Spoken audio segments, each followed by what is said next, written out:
Hello అండి అందరికీ. అందరూ ఎలా ఉన్నారు? నేనైతే చాలా బాగున్నాను. మీరు కూడా బాగుండాలని మనస్ఫూర్తిగా కోరుకుంటున్నాను. ఈ సండే మా ఇంట్లో చేపల పులుసు చేద్దామని చేపలు తెప్పించాను. చికెన్ తినకూడదంటండి, ఇప్పుడేదో బర్డ్ ఫ్లూ ఏదో వస్తుందంట, వైరస్. చికెను గుడ్లు తినకండి, కొంచెం తగ్గిందాక. చేపలు మటను అవి తినొచ్చు, అవి తినేసేయండి. ముందుగా చేపలు శుభ్రంగా నీట్గా కట్ చేసుకొని తీసుకొచ్చాడండి. మళ్ళీ తెచ్చాక మనం కూడా ఇక్కడ ఇంటి దగ్గర క్లీన్ చేసుకోవాలి. బాగా ఉప్పు వేసి బాగా క్లీన్ చేసుకోవాలి. ఒక 10-15 సార్లు క్లీన్ చేసుకోవాలి శుభ్రంగా. తర్వాత క్లీన్ చేసిన దాంట్లో నేను కొంచెం జీలకర్ర వేయించి ఉల్లిగడ్డ కాల్చి ఆ రెండు కలిపి మిక్సీ పట్టుకుంటానండి. టేస్ట్ బాగుంటుంది. ఎవరికైనా తెలియకపోతే కొత్తగా ట్రై చేయండి, చాలా బాగుంటుంది. ఆ పేస్ట్ పట్టుకొని ఆ పేస్ట్ కూడా అందులో వేసేసుకొని అల్లం వెల్లుల్లి పేస్టు, కారం, ఉప్పు, పసుపు అన్నీ వేసి బాగా ముక్కలకి బాగా పట్టించుకోవాలండి. అలా పట్టిస్తే చాలా బాగుంటుంది, టేస్ట్గా ఉంటుంది. బాగా అన్నిటికీ మంచిగా కలిపేటట్టు చేయాలి, కలిసేటట్టు చేశాక ఒక 10 నిమిషాలు అలా పక్కన పెట్టేసుకోవాలి. 10 నిమిషాలు బాగా పక్కన పెట్టుకోవాలి.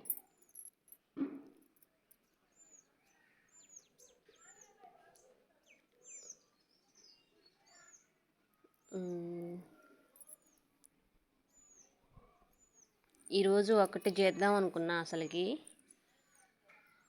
అయితే అది కలవలేదు. ఇలా చేస్తున్నాం. ఇంకా వీడియో తీకి చాలా రోజులు అయిపోయింది, కారణాల వల్ల తీయలేకపోయాం. అందుకే ఇలా మళ్ళీ మీ ముందుకి ఇలా వచ్చాను.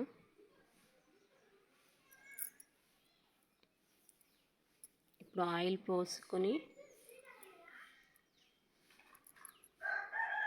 ఇంకా అవి మీకు తెలుసు కదా, ఆనియన్, పచ్చిమిర్చి, కొత్తిమీర వేసుకొని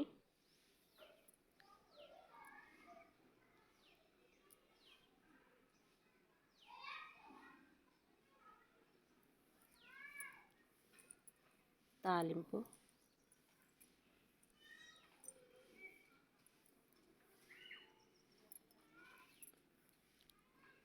వేసుకొని అలా తిప్పాలి. ఇప్పుడు ముక్కలు వేసుకోవాలి. చేప ముక్కలు, చేపలు బాగానే పెద్దగానే ఉన్నాయండి. మంచిగా పెద్దగానే తెచ్చారు మా ఆయన.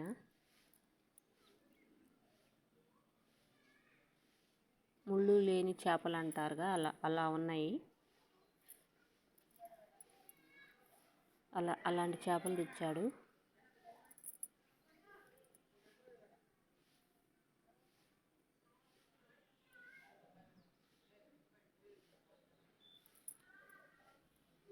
అది చేసినంతసేపు ఫ్యాన్ వేయలేదండి ఆ గదిలో. మా పిల్లలు ఒకటే గోల, గ్యాస్ రావట్లేదని ఫ్యాన్ బంద్ చేసి చేశాను. ఎంతసేపు అని ఒకటే గోల. యాక్చువల్లీ అది ప్రోగ్రాము మేము ఒకటి అనుకున్నాం, డాబా మీద పెట్టుకొని చేసుకుందాం మంచిగా అనుకున్నాం.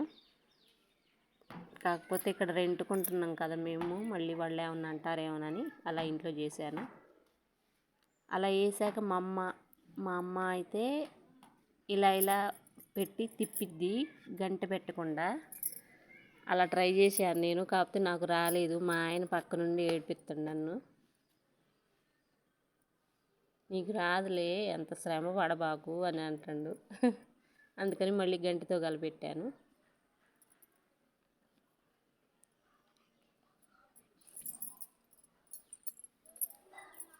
ఇప్పుడు చింతపండు పులుసు పోసుకోవాలి. ఆ కొంచెం ఎందుకు ఉంచానంటే అది కూడా పోస్తాను. కొంచెం అన్ని ముక్కలన్నీ మంచిగా సమానంగా పెట్టుకొని అది కూడా పోస్తాను, పట్టిద్ది.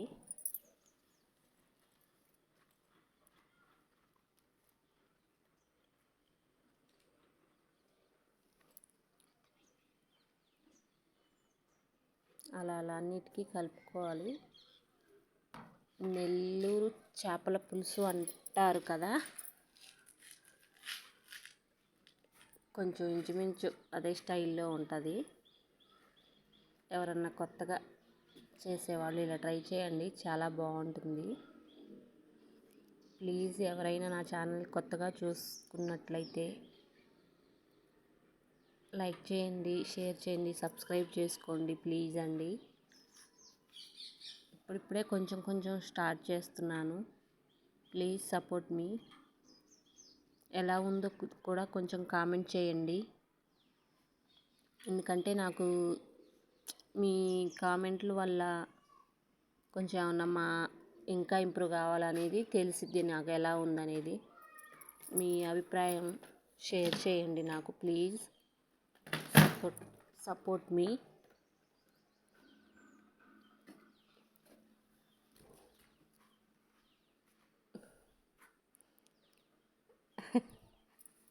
నవ్విస్తున్నారు మా పిల్లలు, మా ఆయన ఏదో కామెడీ ఏదో జోక్ చేశారు.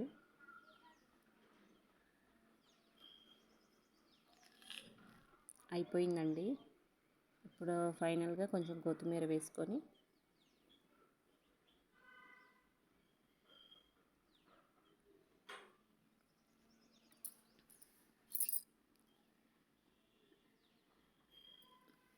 చక్కగా అంతా కలిసేటట్టు కలుపుకోవాలి. సూపర్గా వచ్చింది. అలా వేడి వేడి అన్నంలో చేపల పులుసు వేసుకొని తింటే ఒక్కసారి ఊహించుకోండి. మాకైతే అద్దరిపోయింది.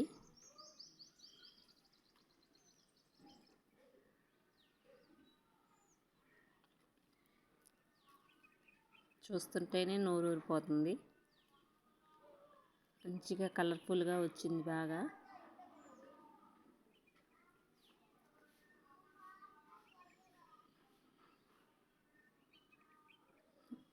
పులుపు అదంతా చేపల కూర అంటే పులిపేనండి. పులుపు ఉంటేనే కొంచెం టేస్ట్గా ఉంటుంది. కారంగా పులుపుగా ఉంటేనే బాగుంటుంది. చేసిన రోజు కంటే తెల్లారి కొంచెం ఉంటుంది చూసారా, అది ఇంకా టేస్ట్గా ఉంటుందంట. బాగా చాలా బాగుంటుంది ఆ టేస్టు.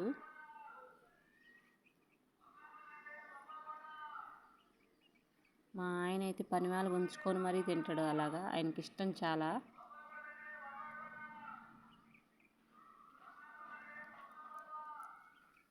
చిన్నోడు తక్కువ అండి, చేపలు ఎక్కువ తిండోడు, అందుకని వాడికి ఒక్క ముక్క వేసి పెట్టాను. ఆ ఒక్క ముక్క అయినా తిండ, ఆయన వదిలిపెడతాడు చూడండి.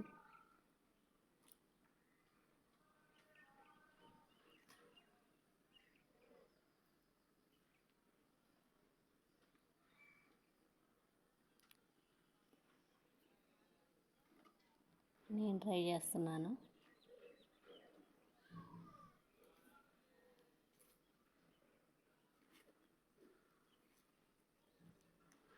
చాలా బాగా వచ్చింది.